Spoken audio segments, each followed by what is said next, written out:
La problématique de Metrea là-dessus, elle est simple. On développe un avion, on le construit, on le modifie, on a les sous pour le faire et on le teste.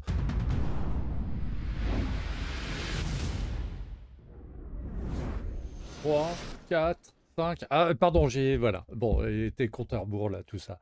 Qu'est-ce que je voulais dire, moi? Ah oui, debout là-dedans. C'est Lâcher Solo qui recommence. Bonjour à tous, bienvenue au Lâcher Solo. Bah, c'est parti les enfants, on y va, on va pas perdre de temps. Tac. Oui, c'est un bombardier d'eau. On avait découvert le projet au mois de mars lors de l'AFF Event à Bordeaux. La société Metrea lançait officiellement et dévoilé son projet de Dash 8 300 bombardier d'eau. Et le projet était déjà assez avancé finalement au moment où ils l'ont dévoilé. Alors, Metrea, cette boîte, elle est maintenant assez connue. C'est la boîte qui a racheté notamment les C-135FR de l'armée de l'air française et les KC-135 aussi, pour ses usages propres. Le premier a été rapatrié aux États-Unis et il part sur une mission en Inde. À l'AFF, on a découvert donc un panel, un petit stand, tout rikiki avec une personne qui attendait. Et puis en fait, non, avec cette image. Quand je suis arrivé sur l'image, j'ai fait « Putain, c'est quoi cet avion? C'est un Dornier? C'est un quoi ?» Non, c'est pas un Dornier, c'est un Dash 8 300. Donc la version un peu plus courte que les 400 qu'on a chez nous à la sécurité civile. Alors, on a découvert ça au mois de mars. Au mois de juillet, l'avion, pressenti pour être le premier de la série, était présenté à l'Air Tattoo à Fairford en Grande-Bretagne. L'avion était présenté au statique. Là, j'ai piqué la photo à un copain, Gilles Galvao, qui est le webmaster du site maquettiste Master 194. Donc je me permets de le citer parce que je lui ai piqué ses photos. L'avion était donc au statique, mais pas encore modifié bombardier d'eau. Et en fait, ça faisait partie de la campagne de com de Metrea autour de ce concept. Là, c'est l'avion pris, alors je ne sais plus si c'est à l'arrivée au départ, visiblement au départ. La photo est intéressante. Bon, déjà, il y a l'immatriculation. Il y a le logo de Metrea qui est là. Et il faut s'attendre à le voir sur des Boeing C-135 bientôt, puisque sans trahir aucun secret, quand on était à Nîmes, on a eu le droit à une visite justement de Sabena Technics et on a vu les C-135 qui risquent de surprendre les spotters quand ils vont repartir. Et donc, on a ici l'endroit où la soute va être installée, enfin plus précisément, l'endroit où les portes de largage vont être installées. Voilà, ça c'était le projet de Metrea. Fairford, c'est aux alentours du 15 juillet, hein, voilà, donc mi-juillet, ils en étaient là. La boîte a annoncé que l'avion serait prêt à faire ses essais courant de l'été.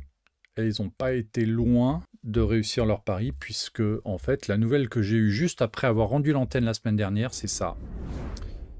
C'est une photo qui est prise par un spotter canadien, Nico RLO. Je l'ai emprunté sa photo parce que malheureusement, il n'y en a eu aucune autre de diffusée sur le sujet, y compris par le constructeur qui n'a pas fait de communiqué pour dire bah voilà, notre avion il est équipé de sa soute et il a fait ses premiers largages.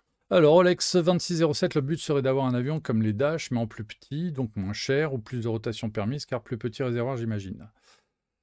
Ça, ce serait dans le cadre où l'avion intéresserait la France. Alors ça, c'est pas encore sûr. Le but serait d'avoir des avions complémentaires à ce qui existe aujourd'hui, de plus petits formats, donc effectivement un petit peu moins cher sans doute à l'exploitation.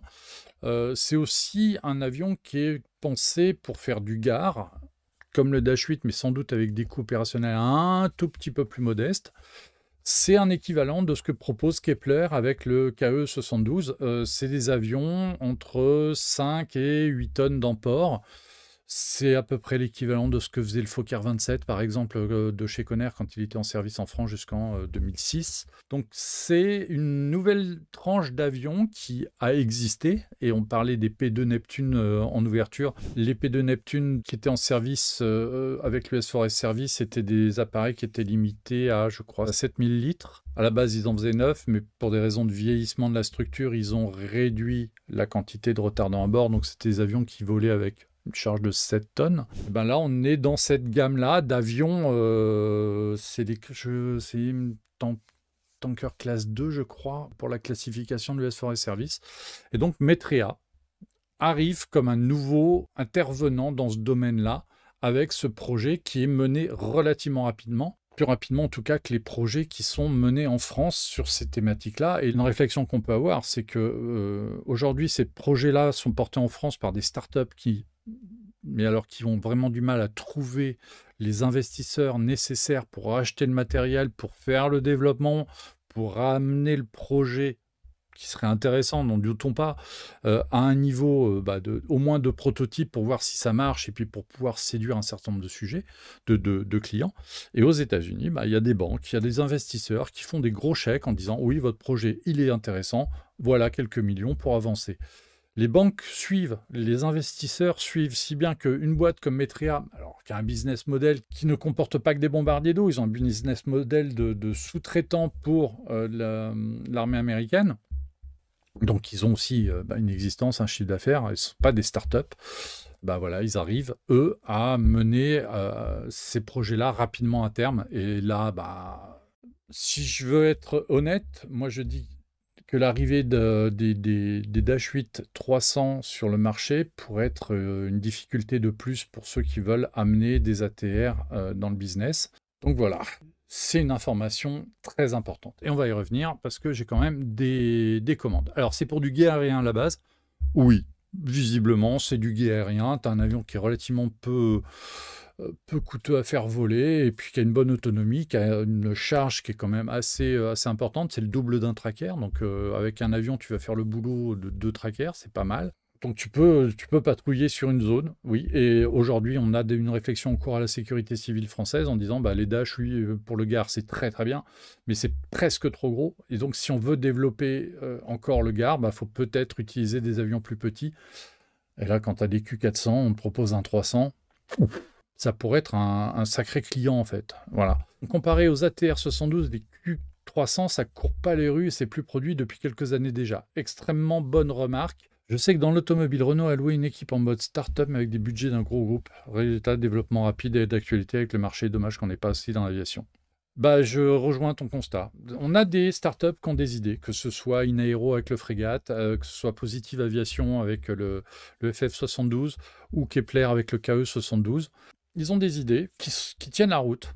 Mais il n'y a pas de financement. On ne peut pas compter sur l'État. Voilà, on ne peut pas. Il n'y a pas de budget, donc il n'y a pas de budget aussi pour investir. Mais surtout, il n'y a pas de banque, il n'y a pas d'investisseurs, de business angel qui soient capables de dire, voilà, vous avez besoin de quoi. Pour faire voler un truc comme ça, c'est un budget de 10 millions pour faire un projet. Vous achetez une machine, un avion d'occasion, faites la modification, les essais en vol.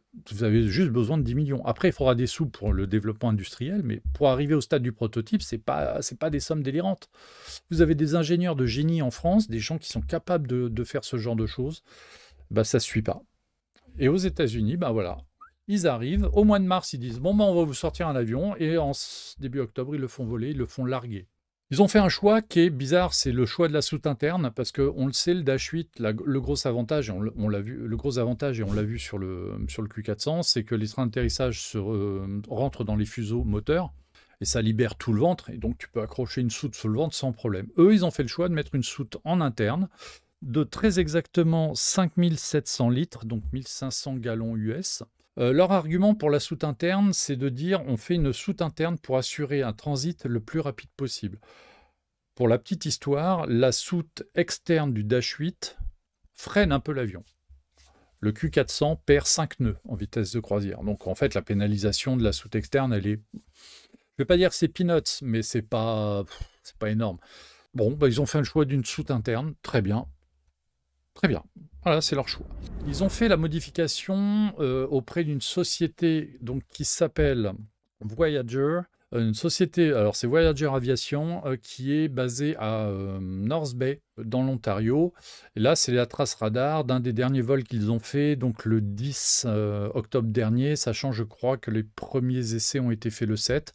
Donc l'avion, pendant 3 jours, il a volé assez intensément pour tester notamment la soute, faire le largage qui a été photographié. Et puis, voilà, maintenant, l'avion retourne dans un atelier, il y a peut-être des ajustements à faire.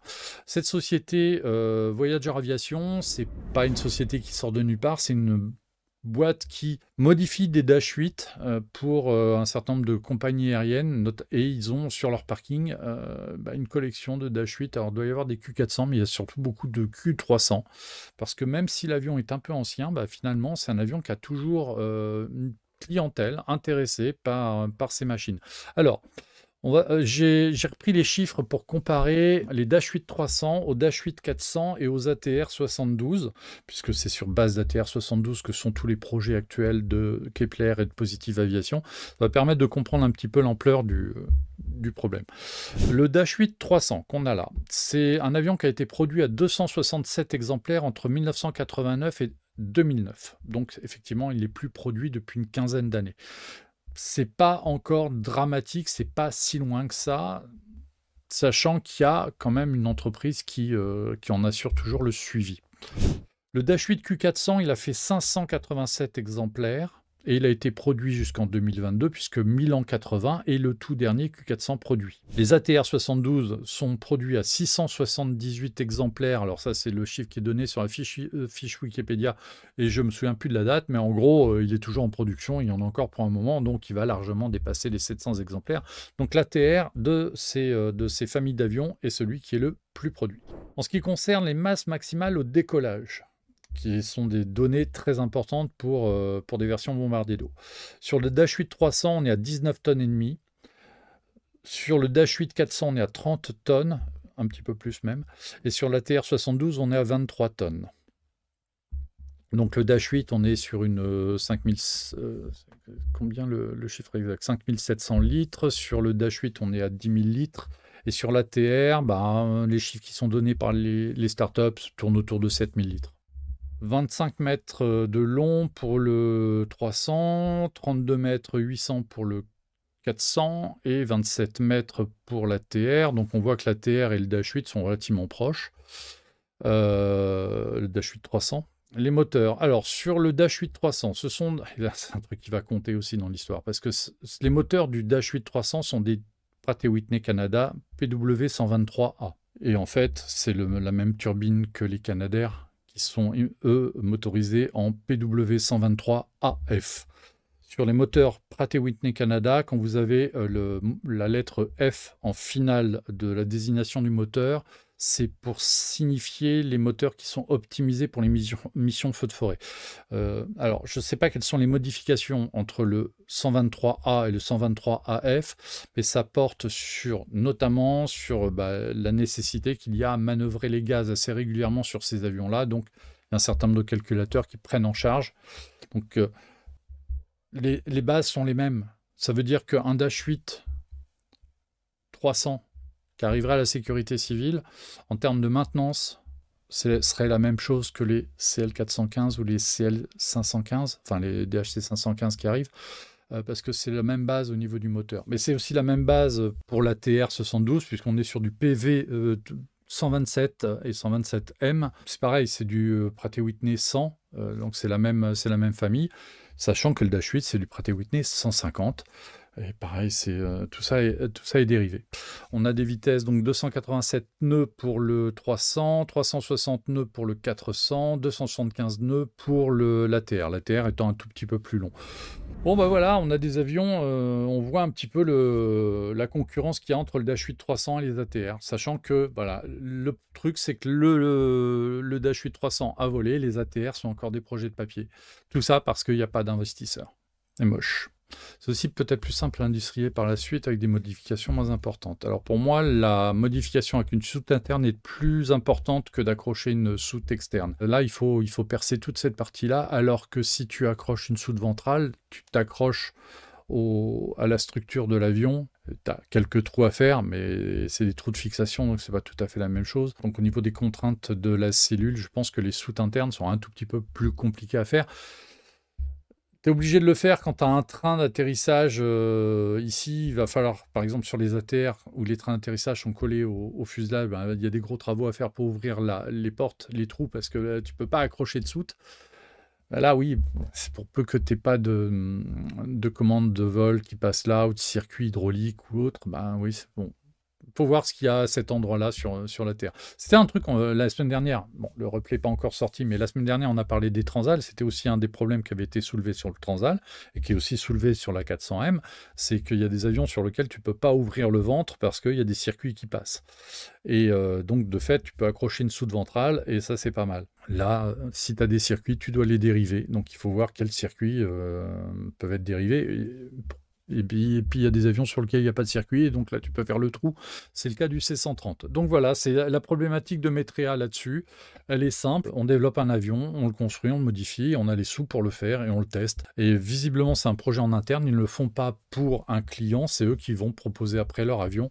Mais à qui on aura besoin? Alors en location, par exemple sur l'US Forest Service, puisqu'ils le font pour des C-135 aujourd'hui, et peut-être aussi, peut-être à la vente. Alors, est-ce que dans le cadre du développement de la sécurité civile ou de renforcement des moyens du Gard, c'est un candidat qui serait possible? Économiquement, ce serait un candidat intéressant.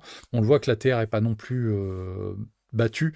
Simplement, les Américains, une fois de plus, ont pris de l'avance. Voilà.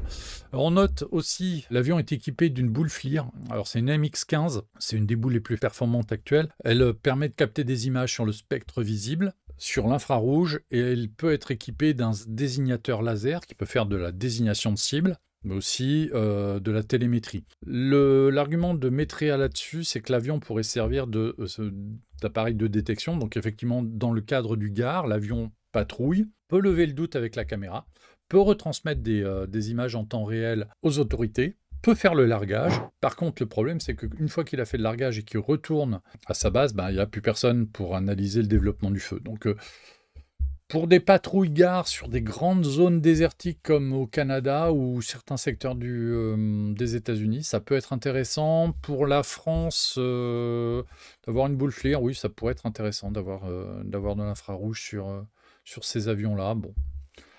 Faut voir le résultat des images. La transmission des images se ferait en temps réel parce que l'avion est compatible avec Starlink. Donc, communication avec un satellite et restitution des images en temps réel. Donc, ça peut avoir un avantage tactique très, très intéressant. Voilà. Après, à quel coût l'avion va voler, à quel coût il va être proposé par Metrea, à quel rythme ils vont pouvoir modifier les avions, combien d'avions ils ont encore d'avionnables, sachant que ce pas des avions neufs non plus, ce sont des avions qui ont parfois un peu de vécu. Par exemple, l'avion qui sert de prototype, c'est un appareil, donc c'est un Dash 8 311 qui a été construit pour Air BC en Colombie-Britannique, a volé ensuite pour Air Canada Jazz et Air Canada Express entre 1991 et 2011. Donc c'est pas un avion de première jeunesse non plus. Donc il est matriculé Charlie Fox Alpha Delta Fox, c'est le MSN 272. Et je pense qu'il a été stocké à partir de 2011. Enfin, j'ai pas retrouvé pour le moment ce qu'il a fait entre 2011 et le moment où il a été repris par Metrea. Sans doute stocké. Combien est l'heure d'heure de vol? Quelles sont les contraintes potentielles de ces avions? Mais voilà, c'est intéressant. Enfin, un FLIR et un SATCOM, c'est pas une révolution, ça peut se faire sans problème sur ATR aussi, on est d'accord. Mais pour l'instant, les bombardiers d'eau équipés, comme ça, j'en connais pas. Si, pardon, erreur de ma part, ça existe sur le Beriev 200. Le Beriev 200 peut être équipé et d'ailleurs vole avec une boule FLIR. Donc, mais là, par contre, pour avoir des informations, pour savoir comment il l'utilise, voilà, c'est un problème. Donc, voilà le concept de Metrea. Donc, affaire à suivre très intéressante parce que c'est un nouveau venu dans le business.